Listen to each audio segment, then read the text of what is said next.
Hi అండి అందరికీ. ఈ కర్రీ వచ్చేసి గొరకలతో పొరుటండి. బట్ ఇది సేమ్ యాస్టీజ్గా సొరపొట్టు లాగానే ఉంటుంది. ఇవేనండి గురకలు. వీటిని చాలామంది జిలేబీ అంటారు, చైనా గురకలు అంటారు, పైలెట్లు కూడా అంటారండి. మా సైడ్ అయితే పైలెట్లు అంటారు. చాలా పెద్దగా ఉంటాయి. వీడియోలో చిన్నగా కనిపిస్తుంది. దాన్ని నీట్గా కోసేసి అలాగే కట్ చేసుకుని తోముకున్నానండి. ఇప్పుడు స్టవ్ ఆన్ చేసి ఆయిల్ వేసి పచ్చిమిర్చి యాడ్ చేశాను. తర్వాత పచ్చిమిర్చి యాడ్ చేశాను. తర్వాత ఆనియన్ కూడా యాడ్ చేశానండి. ఇది కొంచెం చూడండి, సేమ్ యాస్టీజ్ అలాగే ఉంటుంది.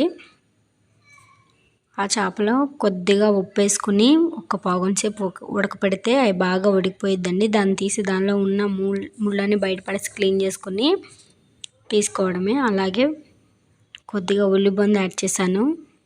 కాస్త మగ్గిన తర్వాత అల్లం వెల్లుల్లి పేస్ట్ కూడా యాడ్ చేశాను. అది కూడా మగ్గిపోయిన తర్వాత ఇప్పుడు ఈ గొరకలది వేసానండి.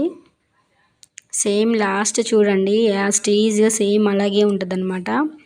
ఒకసారి మొత్తం కలిపేలాగా కలపాలి.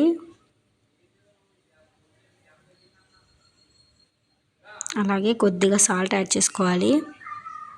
అలాగే కారం కూడా యాడ్ చేసుకోవాలి. అలా యాడ్ చేసుకున్నాక మొత్తం మిక్స్ అయ్యేలాగా ఒకసారి కలుపుకోండి.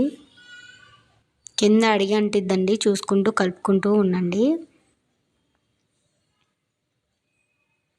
వేడి అన్నంలో వేసుకుంటే చాలా బాగుంటుంది. ఒకసారి ట్రై చేయండి. మనకి ఎక్కువ సొరలు కొనాలంటే కాస్ట్ ఎక్కువగా ఉంటుందిగా, ఇది ఒకసారి ఇలా ట్రై చేసి చూడండి.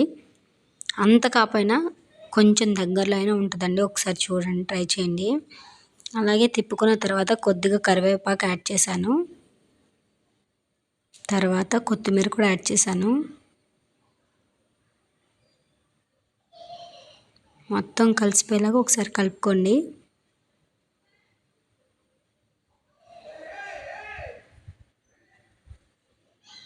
చూసారు కదా, చాలా బాగుందండి టేస్ట్ అయితే.